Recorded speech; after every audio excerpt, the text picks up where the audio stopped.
Avec une population estimée à 22 millions d'habitants, la Côte d'Ivoire se compose de 5 grandes aires ethnoculturelles, à savoir les Akans, les Gours, les Lagunaires et les Mandés, dans lesquelles la communauté joue un rôle très important. En effet, l'influence de la communauté est largement perceptible dans la prise de certaines décisions politiques ou sociales au niveau local, dans l'application de décisions émanant du pouvoir central ou de toute autre institution, comme c'est le cas dans les problèmes de santé. Il faut se vacciner parce que le vaccin nous protège contre les maladies et puis le vaccin nous aide à avoir une santé solide et robuste. Le vaccin est très important dans la vie d'un homme et je dirais même dans la vie même d'une société. Je pense que si certaines personnes n'adhèrent pas à ces campagnes de sensibilisation gratuites initiées par l'État, c'est parce que ces personnes ne sont pas mieux informées des avantages et des bienfaits de cette initiative. En Côte d'Ivoire, des progrès sont faits par les pouvoirs publics pour doter les régions reculées de centres de santé, mais surtout dans la sensibilisation des populations face à certaines maladies, épidémies, endémies et pandémies, sans oublier certains gestes utiles pour sauver des vies, tels que les vaccinations. En Côte d'Ivoire, il faut dire que l'action des communautés a fortement participé à l'éradication de certaines maladies, entre autres la rougeole, la rubéole, la poliomyélite dans certaines régions, et cela aussi bien chez la femme enceinte que chez les enfants à bas âge. C'est fort de ces atouts que l'État et les institutions internationales de santé ont accordé une place aux communautés, particulièrement dans le domaine de la santé, pour aider les couches vulnérables à être informées, sensibilisées, protégées contre les maladies invalidantes ou mortelles qu'on peut facilement éviter par de simples gestes. Se faire vacciner ou faire vacciner son enfant, c'est donc préserver des vies. Voilà, les choses sont posées. Ça va nous servir donc de boussole pour notre entretien avec Mme Koné Solange. Bonjour. Bonjour, madame. Merci d'être en notre compagnie. Vous êtes la présidente des ONG de la santé. Je suis la présidente de la Fédération nationale des ONG de santé. Donc ce sont toutes les ONG qui œuvrent dans le domaine de la santé. C'est tous les secteurs non étatiques, c'est-à-dire les ONG, les fondations et toute autre structure non étatique qui, on dirait, qui est intéressée à intervenir dans le domaine de la santé. Alors, vous revendiquez combien dans cette fêtière, de combien d'ONG, de fondations, tout ça? Au départ, chiffre actualisé. Chiffre actualisé, 120. Oui. Sinon, au départ, 300. Ouais. D'accord. Quel est le rôle des ONG et de toutes ces structures non étatiques qui œuvrent dans la santé? C'est quoi leur rôle? Un rôle très important. Parce que le ministère de la Santé, qui a le rôle régalien de donner la santé aux communautés, à la population, ne peut travailler tout seul. Le ministère a déjà tout ce qu'il y a à fournir en matière de ressources humaines, en matière de matériel, en matière de... en tout cas d'équipement et de tout. Il appartient aux communautés elles-mêmes de s'organiser et de faire en sorte que la question de la santé soit prise en compte par elles-mêmes. Or, les ONG sont l'émanation de la communauté. Donc, venues de la communauté, ce sont les ONG qui connaissent leur milieu. C'est les ONG qui ont le langage approprié pour parler aux communautés. Et c'est les ONG aussi qui, en tout cas de notre point de vue, peuvent être les liens entre la communauté et le ministère de la Santé. Alors, à partir de quel moment on est ONG, on est fondation? Quels sont les papiers? Qu'est-ce qu'on fait pour avoir donc ce statut? Et puis, ça nous donne droit à quoi concrètement sur le terrain? Les ONG, les domaines que je connais le mieux, puisque je suis directrice de ASAPSU, qui est une ONG de santé. Les ONG se créent, on va dire, à partir d'une volonté individuelle. C'est un groupe de personnes qui pensent qui ont identifié une situation à laquelle ils veulent apporter une solution. Ce groupe se constitue donc officiellement, fait une déclaration au ministère, non, pas au ministère de la Santé, d'abord au ministère de l'Intérieur. Le ministère de l'Intérieur donne donc un quitus qui fait que vous avez un document qui indique que vous êtes une ONG. Et après, vous vous adressez au ministère de la Santé qui vous donne un agrément. Donc, c'est toute une démarche. On ne s'improvise pas ONG, on ne s'improvise pas fondation pour la santé. Parce que la question de la santé, je ne dis pas que les autres questions ne sont pas importantes, mais la question de la santé est hyper importante. Nous avons un service de santé, un service pour les ONG au sein du ministère de la Santé, et c'est ce service-là qui coordonne toute l'action des ONG. Alors, comment est-ce que les ONG choisissent, on va dire, leur champ d'action? Parce qu'on a des ONG qui luttent contre le paludisme, comme ASAPSU, d'autres contre le sida, d'autres pour la protection mère-enfant, d'autres contre le cocercose, etc., etc. Les reins, exactement, comme certaines fondations qu'on connaît qui ont pignon sur rue. Comment on choisit, on détermine son activité principale? D'abord, ça dépend de la formation que j'ai. Si j'ai une formation qui a tendance à aller vers la santé maternelle, je serai dans les questions de santé maternelle. Si j'ai une formation qui va dans un autre secteur, je serai dans ce secteur. De sorte que mes interventions soient des interventions pointues. Ce n'est pas, on entend souvent dire « oh, les ONG, oh, les ONG ». Mais non, les ONG, c'est quelque chose de fondamental, de très important.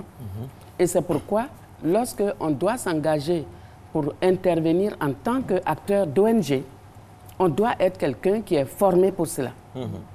On ne vient pas comme ça parce qu'on dit qu'il y a de l'argent ou bien ceci, cela. Non. On vient pour servir. On vient pour donner à la communauté. On ne vient pas pour avoir soi-même des avantages. Justement, certains rapports d'organismes au niveau international disent que parfois, les ONG, il y a des ONG qui sont très actives dans le blanchiment d'argent, il y a des ONG qui se transforment en vraiment c'est des business, c'est de l'affaire. Ça, c'est ma première question. Et puis, deuxième question, quelle est la différence entre une ONG et une fondation? J'allais dire pour la première question que c'est malheureusement une réalité. Ah bon? Oui. Et je pense que le secteur des ONG est comme tous les secteurs. Il y a du bon, il y a du moins bon. Et donc, les ONG font beaucoup de très bonnes choses. Malheureusement, comme le secteur a cette étiquette-là qui dit qu'il y a de l'argent, forcément, on a des brebis galeuses. Heureusement qu'elles ne courent pas les rues. Mais on ne pourrait pas dire que non, c'est un secteur où tout va bien et tout. On est tout à fait d'accord qu'il y a des situations malheureuses. Et c'est pourquoi les structures comme les nôtres, les réseaux, les fédérations sont là pour veiller à ce que le secteur il joue son rôle et joue un rôle franc sous le contrôle du ministère de la Santé. On n'est pas ONG pour travailler tout seul. On n'est pas ONG pour être un électron libre. Non. On est ONG parce qu'on observe le programme établi par le ministère de la Santé. On vient en appui au ministère de la Santé. On ne vient pas créer quelque chose pour soi-même. Non. Et là, vous me permettez de saluer le ministère de la Santé parce que la fédération, la FENOCI, est vraiment à sa place au ministère de la Santé. Nous participons aux différentes rencontres, nous sommes dans différentes réunions. Actuellement, je suis même à une réunion à Agboville pour l'élaboration des plans d'action. Nous sommes en tout cas à toutes les étapes d'action du ministère de la Santé. Maintenant, et par rapport aux fondations, la différence, le distinguo ONG-fondation? J'avoue que les fondations, je ne les connais pas très bien. Ça, je voudrais l'avouer. Mais je sais que là aussi, c'est des personnes, j'allais dire de bonne volonté, qui créent, on va dire, un espace, qui crée une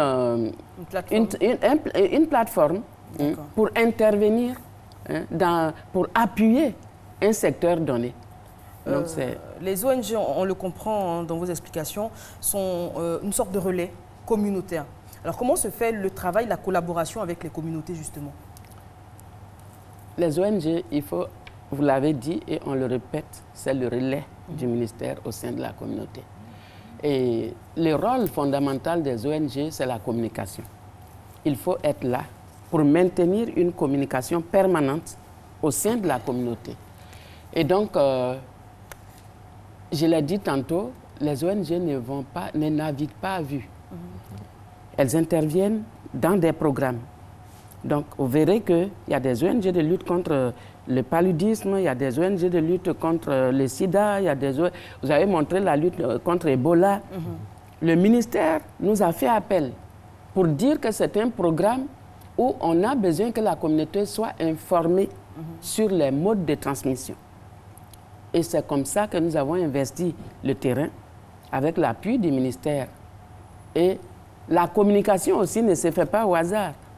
Nous avons des documents qui sont conçus, le renforcement des capacités, comment dire les messages, comment les passer dans la communauté, comment faire en sorte que la communauté s'en approprie. C'est toute une formation qu'on reçoit et cette formation, elle est régulière. Donc, on ne décide pas qu'aujourd'hui, toute seule, j'irai au marché Roxy pour dire des choses, non. Ça s'inscrit dans un cadre. Réglementé. Voilà, et c'est réglementé. Voilà. Et comment les communautés, justement, appréhendent les formations que vous faites? Par exemple, on va prendre le cas de la lutte contre la polio, donc par la vaccination. Est-ce que quand quelqu'un de la communauté incite ces personnes rurales à se faire vacciner, elles sont plus réceptives que si un agent, je vais dire, du ministère qu'elles ne connaissent pas, vienne leur demander de faire vacciner leurs enfants? Elles sont plus réceptives au message de quelqu'un qu'elles connaissent. Ça, c'est une première chose. La deuxième chose, le ministère de la Santé n'a pas assez de travailleurs, n'a pas assez de fonctionnaires pour que ceux-là soient aux questions techniques et aillent encore sur les questions qui sont communautaires. Tout à fait. Le ministère est là, il nous soutient, il veille, mais les médecins, les sages-femmes, les infirmiers, les aides-soignants sont en nombre insuffisant. Il y a même des zones où j'ai entendu dire qu'il y a un médecin pour 20 000 personnes. Le pauvre, comment est-ce qu'il fera pour à la fois faire la prise en charge médicale et aller encore dans la communauté? Autre chose, c'est que je pense que nous ne devrons pas être des bénéficiaires passifs pour la santé. C'est chacun qui s'engage. La santé, c'est chacun qui s'engage. C'est pourquoi la question de la vaccination que vous avez énoncée tantôt est hyper importante. Parce qu'il y a plusieurs maladies qu'on peut éviter par la vaccination. Et si moi, citoyen, je ne viens pas me faire vacciner, le ministère, vraiment, ne peut rien faire malgré toute sa bonne volonté. Alors justement, madame, comment s'organise Je rappelle que le thème de ce jour est centré également sur la vaccination. La vaccination, c'est un gros projet qui est toujours d'actualité dans le giron des ONG. Comment ça s'organise? Comment on crée, par exemple, comment vous organisez vos campagnes de vaccination? On entend ça à tout moment. Et parfois, moi j'ai vu, quand on préparait l'émission, une information, j'ai eu froid dans le dos, des vaccins importés d'un pays qu'on ne va pas nommer, et c'était de l'eau. Est-ce qu'il y a un deal dans cette histoire de vaccination? Est-ce que les ONG se cachent pour se livrer à des trafics pas trop catholiques? Enfin. Sur la question des vaccins, ça, je préfère vous dire que le ministère est très regardant là-dessus. Et donc, pour que cette question soit prise avec tout le sérieux qu'il faut, il y a la direction de la vaccination, la DCPEV. Et c'est à travers la DCPEV que s'organisent les vaccinations. Pour les enfants de 0 à 11 mois, enfin de 0 à 5 ans, et les femmes enceintes. Mais par ailleurs, il y a l'Institut d'hygiène qui s'occupe de tout ce qui est vaccin payant. Donc il y a ces deux volets-là. Ce qui nous concerne ici, c'est la DCPEV. Donc la direction de la santé pour la vaccination, on va dire, veille à tout ce qui est acquisition de vaccins, en lien avec l'Institut d'hygiène. Donc, il est hyper difficile que des vaccins soient acquis de manière frauduleuse et de surcroît des vaccins qui soient de la contrefaçon. Très bien. Mais comme je l'ai dit, on est dans le monde et le monde, la vie, est toujours faite de quelques petites brebis galeuses qui peuvent effectivement tenter ce genre de choses. Mais c'est très vite découvert parce que le ministère de la Santé est, je le redis encore, très regardant sur la question de la vaccination. Vous êtes ONG, hein, qui signifie organisation non gouvernementale, donc si je ne m'abuse, vous ne recevez pas de financement du gouvernement. Ou ça peut arriver? Ça arrive. D'accord. Comment sont financées les ONG, comment elles fonctionnent et comment ça s'organise? Les ONG fonctionnent sur la base de subventions. Il y a des appels à propositions, il y a des appels à financement qui sont lancés par diverses organisations. Je n'ose pas citer ici au risque d'en oublier. Alors, quand les appels sont lancés, vous répondez à l'appel. Si votre proposition agrée, on vous finance. Et je voudrais vous dire que quelquefois, c'est de gros montants. Et ces financements, ils doivent être, j'allais dire, la mise en œuvre se fait sous le regard et le contrôle du ministère, parce qu'il faut il faut ramener des rapports d'activité, il faut déposer des rapports financiers. Je ne dis pas que le ministère s'introduit dans nos comptes, non. Mais par les rapports d'activité, par les rapports financiers et par des audits qui ne sont pas organisés par le ministère, mais nous avons des audits des partenaires au développement pour que la gouvernance soit une bonne gouvernance. Sinon, si la porte est ouverte, j'avoue que l'argent, il est, comme on dit, c'est pas un bon maître. On risque de faire n'importe quoi.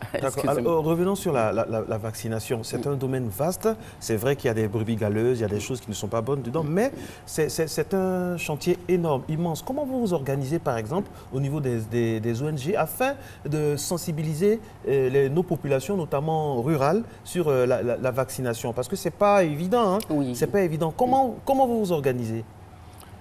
Parce que la vaccination, excusez-moi, ça fait peur. Oui. Ça effraie certaines populations. Il y a des préjugés. Nous partons justement de constats. Si on a constaté que, par exemple, dans une localité donnée, il y a des refus de se faire vacciner, ou alors il y a, comment on va dire ça, les vaccins ne sont pas disponibles, ou alors la communauté est trop éloignée du lieu de vaccination. En tout cas, tout ce qui serait entrave à ce que les vaccins viennent à l'enfant, alors nous essayons de remédier à tout ça. Donc, nous travaillons avec la DCPEV et la DCPEV nous dit, par exemple, dans telle localité, puisque c'est le ministère qui actualise régulièrement les zones où les vaccins, la vaccination est en dessous de ce qui est attendu. Donc, lorsque nous allons en réunion, on sait par exemple que dans telle localité, le taux de vaccination attendu n'est pas le bon. Alors nous faisons le point et on essaye de se répartir sur l'ensemble de ces zones qui ne sont pas suffisamment pourvues ou couvertes. Et en fonction de la cause, de la raison pour laquelle la zone n'est pas bien couverte, on essaye d'apporter notre solution par des conseils, par du porte-à-porte, par des, comment on appelle, la mise en place des relais communautaires, en tout cas par des stratégies qui impliquent la population. Et le disant, j'ai dit, la cible, c'est toujours les femmes, les mamans. Mais sur ces plateaux, j'aimerais inviter les hommes. Un enfant appartient à une mère et à un père. Et la question de la santé de l'enfant intéresse à la fois la mère et le père. Voilà pourquoi les vaccins, les carnets de vaccination dont disposent les mamans, les papas doivent aussi s'intéresser. Généralement, les pères savent lire, la mère ne le sait pas. Donc, regarder dans les carnets et dire à sa femme, « Ah, il semble que tu as raté. » Ou alors, la date de vaccination prochaine approche, il faut aller le faire. Et pourquoi pas, si elle ne peut pas y aller, que le père amène l'enfant. Parce que quelquefois, le père est plus disponible que l'enfant. Que la mère. Oui, pardon, que la mère. Vous parlez de la lutte contre le paludisme, par exemple. Comment est-ce que les ONG, notamment celles dont vous vous occupez en premier lieu, agissent? C'est distribution de moustiquaires imprégnés, voilà. C'est de la sensibilisation sur la destruction des points d'eau. Comment ça se passe? Nous sommes en pleine période de pluie et c'est une question fondamentale. Parce que sur la question de la lutte contre le paludisme, il y a malheureusement cette question d'hygiène. Voilà. Et donc, on s'organise autour. Nous avons, comme je vous l'ai décrit, les financements qu'on obtient d'un bailleur pour le paludisme. C'est le Fonds mondial qui apporte les subventions. Pour la vaccination, généralement, c'est Gavi. Et donc, le Fonds mondial apporte un financement. Et ces financements, une partie est pour renforcer l'action gouvernementale et une autre partie pour financer les ONG elles-mêmes. Donc, avec ce fonds, nous mettons en place une stratégie qui est généralement une stratégie d'aller vers nos communautés, de leur parler, d'obtenir leur adhésion. Justement, excusez-moi, d'obtenir leur adhésion. Quand vous allez dans les villages, dans les hameaux les plus reculés, comment ils appréhendent la vaccination? Est-ce qu'il y a un travail psychologique qui est fait pour leur dire, parce que vous avez dit, on vise généralement les femmes, les personnes âgées, les enfants également. Comment ces personnes-là appréhendent la vaccination? Est-ce qu'il y a des problèmes sociologiques, des problèmes psychologiques? Est-ce que celui qui est acquin ou bien celui qui est malinqué a la même manière de concevoir, d'appréhender, d'accepter ou de repousser la vaccination? Les communautés, j'allais dire que il n'y a peut-être pas nord, sud, est, ouest. C'est une question de conception. Et aussi des rumeurs, malheureusement. Préjugés. Préjugés. Parce que quand on prend le cas de la vaccination chez les femmes, pardon, on reviendra, mais le cas de la vaccination chez les femmes, on vous dira, si je me fais vacciner, au lieu de 9 mois, j'aurai 12 mois de grossesse avant d'accoucher. Ah bon? D'accord. Oui, il y en a qui vous disent ça. Et c'est pour ça que je parlais des préjugés tout à l'heure, c'est de dire, ce n'est pas vrai. Quand je vaccine, voilà ce qui arrive à mon enfant. Le corps est chaud. C'est normal qu'un enfant qui ait une vaccination, que le corps soit chaud. Donc, avant d'aller dans un village, il faut justement que la personne qui va dans le village prépare son entrée dans le village. Il ne faut pas du jour au lendemain se lever et arriver. S'il y a un programme, on le discute avec les chefs. Il y a d'abord des réunions préparatoires. On arrive, les chefs de village, les communautés organisées, c'est-à-dire associations de femmes, associations de jeunes, coopératives, et toutes ces entités sont informées du programme. Et le contenu leur est décrit et leur contribution est attendue. Et donc, de cette façon, lorsqu'on revient avec le programme lui-même, c'est une communauté préparée. Mais quelquefois aussi, il y a des programmes où les gens arrivent. Comme je l'ai dit, on n'est pas sans reproche à 100%. Quelquefois, on arrive dans la communauté sans préparation et ça, on ne peut pas obtenir malheureusement les résultats escomptés. C'est vrai qu'il y a quelques années, les populations rurales surtout étaient très réfractaires donc, à la vaccination, notamment à cause de problèmes de préjugés que vous avez évoqués pour les femmes. Notamment, elles pensaient qu'en se faisant vacciner, ça les empêcherait éventuellement de faire des enfants, etc. Aujourd'hui, au vu du taux de réussite de ces campagnes, on se rend compte que les mentalités ont évolué. Les femmes sont beaucoup plus disposées à se faire vacciner elles-mêmes et également à faire vacciner leurs enfants. Les mentalités ont évolué et vraiment, il y a beaucoup plus d'acceptation. Seulement, il faut que ça soit dans la durée. D'accord. Et nous aussi, par rapport à ces préjugés, on fait certaines études CAP. On va dans les communautés, là où il y a tout ce qu'on a entendu. On essaye de voir, avec un chercheur, de comprendre comment ça fonctionne et tout.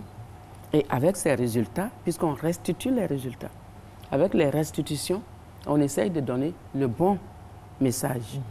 Parce que si on laisse la communauté comme ça, justement, c'est là que tout se développe. Et si on ne vient pas dire les choses correctes, justement, si un mauvais message vous précède, donc il y a à être vigilant, à être en éveil tout le temps, et ne pas se dire qu'on a gagné ici, alors on abandonne. Non. Alors, dans la nomenclature des personnes à cibler pour ces campagnes de vaccination, par exemple, les leaders d'opinion sont très importants. Parce que ce sont eux qui, après, vont porter le message quand la campagne a dépassé le village. Alors, quels sont les rapports que vous entretenez avec ces leaders d'opinion-là, juste avant une campagne ou quand la campagne n'est pas imminente ou bien juste? Est-ce qu'il y a de l'entretien? Vous maintenez donc les rapports? Pour nous, une communauté, elle est, nous, hein, dans notre vision, homogène. Leader communautaire aussi, tout cela, c'est la communauté. Donc, quand on arrive, nous parlons à tout le monde. Voilà pourquoi, généralement, les conseils qu'on donne, on dit, n'ayons pas tendance à supporter certaines situations. J'espère que vous voyez ce que je veux dire. Hein? Donc, si on s'engage sur des terrains qui ne sont pas les nôtres, lorsqu'on viendra avec un message communautaire, ce message ne sera pas accepté. Donc, quand on arrive dans la communauté, elle est composée de chefs de village, comme je vous l'ai dit, avec toutes les entités composées, mais également des leaders communautaires, des leaders religieux, des leaders politiques, etc. Nous, tous ceux qui peuvent être des alliés pour nous permettre de gagner, tous ceux-là sont nos alliés. Sans parti pris, sans préjugés. Très bien. Alors, ces campagnes de vaccination vastes qui sont initiées sur l'étendue du territoire sont gratuites, mais il y a le problème aussi du coût parce que certains parents pensent que c'est payant. Les vaccins des enfants et la vaccination des femmes enceintes et des enfants, le vaccin est totalement gratuit. Totalement gratuit. Et je voudrais dire que si quelqu'un demande à une communauté de payer de l'argent, que cette communauté saisisse le ministère de la Santé. Il n'y a rien à payer pour vacciner les enfants. C'est gratuit. Par contre, le gouvernement n'a pas les vaccins gratuitement. C'est des efforts que le ministère fait pour acquérir les vaccins et de les mettre à notre disposition. Et même en les achetant, il y a tout ce qui est de pouvoir maintenir les vaccins en bon état pour toute l'étendue du territoire. Et ça, là, c'est un travail hyper difficile. Mais le ministère le fait pour nous. Donc, il n'y a pas à payer un centime pour aller vacciner son enfant. Mais madame, parfois c'est payant. On nous dit à la télé que ce n'est pas payant et c'est payant. Et ensuite, les prix varient, soit d'une clinique, d'un CHU, d'un CHR, d'un hôpital général. Les prix varient. Vous, en tant qu'ONG, qu'est-ce que vous faites pour que tout ça soit vraiment réglementé?